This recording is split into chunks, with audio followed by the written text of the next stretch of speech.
ở sân trái new free lùm cô chỉ trang mệt khoa ôm tuần bồn sang là mình cặp yên tận này có một lòng ta có chẳng là duyên pian quá khứ hiện tại và tương lai để pian lâu đi lẽ này hình lẽ này nắp này hình nắp sân comment để đầm tôi leo crew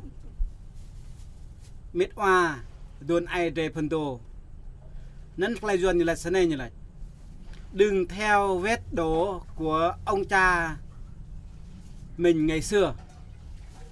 sáng ngạn đây mà tôi nè của chúng ta đồn ai để mít mà để phân đồ như tôi như sau này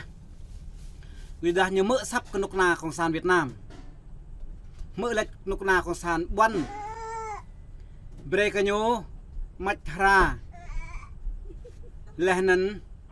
prak biang tơ ta chiêm bằng nhu tơ ta clam bột hào toang tơ ta ru nhu bla mi bla prang san thôn sa bao toàn tô chụp lô mà năn ilo cơ rồi lom lan plo thôn sa bao toàn tô chụp lô mà phong mi prang nhu nào tôn tế Tây Nguyên đây nè nhu trắng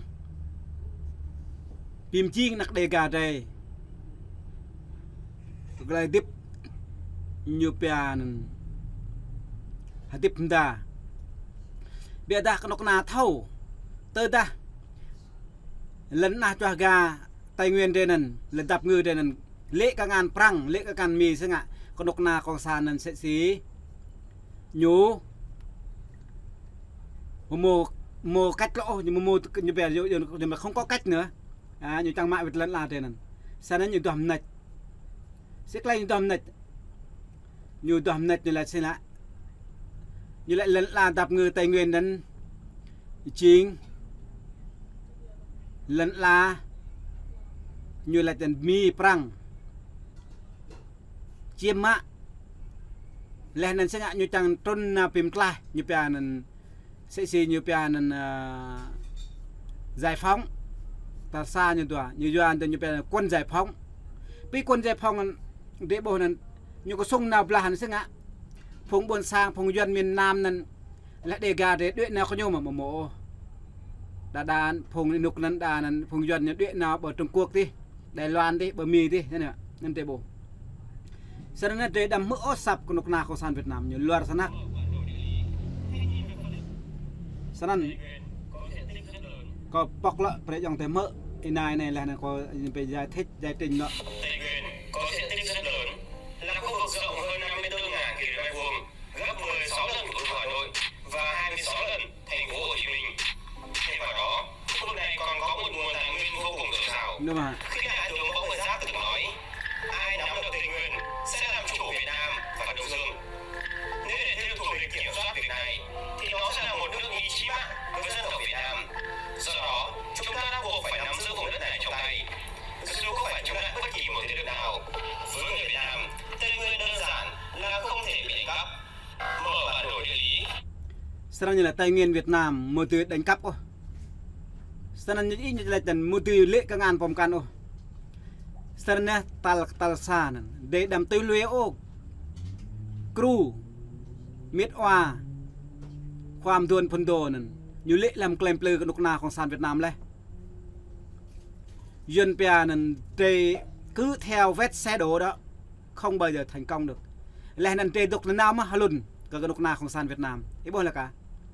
mừng thôn sa bao toàn tô chụp lama rồi lọp lon man pạ đó cái này tụm pạ plus pan thôn đi cao này bẹ đại lâu nhiều mạ lần làนั่นnhiều màu nhiều cái chơm mạนั่นซึ่งอ่ะlần là đạp ngư đề thế này kêu tàu du ea can riêng mam đề bề bài bề trô này hình xem ạ nhiều càng trong xa nhiều càng đi cái prong nhiều càng tự chọn buổi sáng rồi nhiều càng mạ lẫn là rồi bố mình lẫn là thế một số đó tội như mạ chi nhiều cương chế sân duyên về nhiều càng lớn mạnh nhiều càng tấn công nhiều càng lớn mạnh nhiều càng tra đạp nhiều càng lớn mạnh nhiều càng đối xử hàng đề gà trời không ra gì ấy bố mà nặc đề gà trời mồ làm trong xa mà sẽ duyên ít ác mà mồ buồn mà thuốc năn pleiku đắc nông đắc min lên chẳng ngại duyên sẽ độc làm buồn prong nè duyên về thành phố nè mỗi đề tẹo inai đề tê hình đề tê bây giờ mỗi đề tẹo sau đó nhiều về vết xe đổ nè Ilan đuôn ai thế nào nè so le để đâm lộ nào ở dòng tay mẹ mà miệt hòa sau đó duyên về hiện tại đó là cái sự sai lầm duyên về sai lầm lớn nhất trăm trọng nhất miệt hòa về ngại phân tổ nên cái sự sai lầm đó là một bài học sạc lệ haram cái này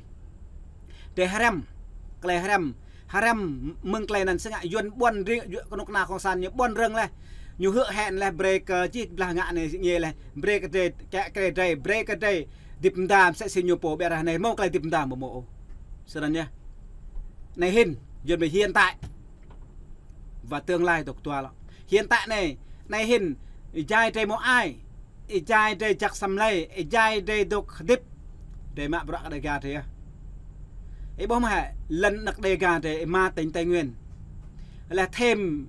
bạ tính nó làm tình Campuchia linh tụ pan tính tụ pan quar là nên tụ pan kring tơ ta đặc đề gà để một mạ nên để độc bê bài cái chỉ bạc ngã mà ấy nóc chẳng độc nóc ấy chẳng tip đúng không bây giờ inuk con nục na con san này sẽ ngạ lần chích bạc một mồ lỗ này hình lần ngã ma mồ này hình lần làm đang bực đang sang một mồ lỗ ít lăng vậy mà buồn sang rồi sân mình lại bữa rồi công nghiệp hóa hiện đại hóa xã hội công bằng văn minh là thời như vậy 400 là thời kỳ 21 này đi cái già một đi cái già ô một đi cái già ô sẽ ngạc lại một đi cái già còn nục na con san này như lớn mạnh dần bè như là mạ lần là đây như là trăm viên thiên nào mỹ mà đây dưới na đây mạ lần là toa bực sang mỹ mà đây mạ thu mà đây là sĩ bom cần mình sẽ sĩ bốn em ta như tôi em ở bụng biểu hẹ để bốn sang để đuệ chẳng về như mạ lần bom mà bốn sang để cái tăng trăm viên thiên nào bom mà sau đó để bộ bạ plot pan thôn này cái này hay tiếp kru mít mình nhập lại nữa kru mít oa đây nào lâu nên so lại để đầm lộ nào duyên về vết xe đổ mình đừng có chạy theo vết xe đổ lùi à nên hiện tại quá khứ nè là trình lệ ram rồi quá khứ đó là một bài học hiện tại chúng ta phải đấu tranh hiện tại chúng ta không nghe lời Cộng sản Việt Nam đừng nghe những gì Cộng sản nói hay xem những gì Cộng sản đã làm cũng không ủng hộ Cộng sản Việt Nam đừng có nghe Cộng sản Việt Nam hứa hẹn chúng ta biết bao nhiêu đưa như bây giờ ruộng đất này mồ mộ mình sẽ xây ra lan lâm thế này vít cái sang như là pre sang cà pre lần làm gì mồ mộ như loạt không làm gì được như là con như bây giờ con rối thôi sân hiện tại này hình đây ru buồn sang đây ru bạ nặc đề gà đây tờ đại tuyển như một bạ đi cái prong để ru tuyển mỡ sập tuyển như là mỡ sập của nông nào sang Việt Nam sân cơ rồi đây nặc đề gà đây một mạ lần là đây nạc cái trâu trên bê bài nó lần chụp rạng ngã mà làm từng bức sáng tớ đã đây bộ mỡ sắp cầu lạch này chắc chắn rồi đây nạc cái trâu đây cái nạp nhảy hình cái này lộ ý bố mơ này hình kêu tàu đốc lắm hả can riêng đốc mà hả ia plea này như bữa này lùng hồ này như sĩ của Trung Quốc này điền này nè như lại sĩ điền của Trung Quốc sĩ cái đây này đong prak mà để một điền đong prak một điền nó săn nét đấy bố con nóc nào như lừa nhiều lừa đấy đôi nên đầm độ mỡ lỗ cái này chẳng một tương lai hay một tương lai bẹ mừng trề tròn ra tớ ta trề tròn ra soi làn để tôi nào con nóc nào không sàn để ủng hộ nào con nóc nào không sàn để mạ bạ nào con nóc nào không sàn cái nạp này gì hết đấy đây một lại điệp của sang đây một lại điệp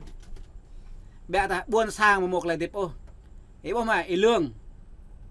nị lương ra lan lâm ý thông thì buồn tao ra lan lâm thì là lai ý lương tại buồn một thuật em lang tại buồn một thuật nặc đề cả để mua lan tăng bực thực sang ô mua là chích bọ ngã mà ô thì bố mày đầm tôi ô đầm mỡ sập phong lúc một tôm rem nhiều rem như là nhiều rem bị nhoi sọ như dần bẻ nhiều rem nặc lại gru của nục nào không san Việt Nam tự chọn ngã sạt nặc đề cả đây san nhá để đầm tôi lôi ô Ilan miết oa đây tôi crew miết oa đây phần đồ như vậy đừng có chạy theo vết xe đổ ông cha mình ngày xưa hiện tại đây sang mạ bọa đây mỡ sắp nặc đây gà đây nạp này đây sang mỡ mạ việt lần là đây họ lắm mà tính nần cộng thêm ba tính từ Campuchia trình từ pan tính nần đây sang mố là chỉ bọa ngạ mà làm từng bức sang bề bài ta nóc tê tăng thuộc được à sân ở dòng mày đây buồn sang đâm tôi lưới ô phong đục thế thái đâm tôi lưới ở phong đục Canada đung lưới ở đung đục tì mì đâm tôi lưới ở đục tì Phan Lan điซึ่งหากอะไรจันก็จะทำมุมหนึ่งตัวประเทศมุมหนึ่งตัวประเทศลานมุมหนึ่งตัวเบอร์แคนาดานี่ดีมาบระกับนกนายันงะไตไส้เอ็มมาบระกับเดกาแต่บ่มาบระยันยันเหือแหนเนี่ยเบรกันอยู่นั่นตัวเบรยันเปลือยด้วยมันใส่กะกะนั่นจ่าด้วยจ่าด้วยจ่าซีอะไรซึ่งอ่ะไว้กะกะเสะเศร้าเตะอารมณ์หนึ่งเตะอ่ะต่อกระสร้างเบรบังกลางมากลางสนั่นเนี่ยไอ้ดำตัวลอยโอตัวโอสับตัวเหรอลอยสับยันnhư bằng như bèn bằng trọng để tách bằng mạch để đar nội mục đang làm mục neo có độc nào không sàn ở dòng mày đây sàn mong này chỉ là dry new free sập lựa lọ lum cô cái chi trang để epoch xem lang làm klep lụ dập mà tạo dập để epoch campa làm klep lụ này còn ni là chắc luôn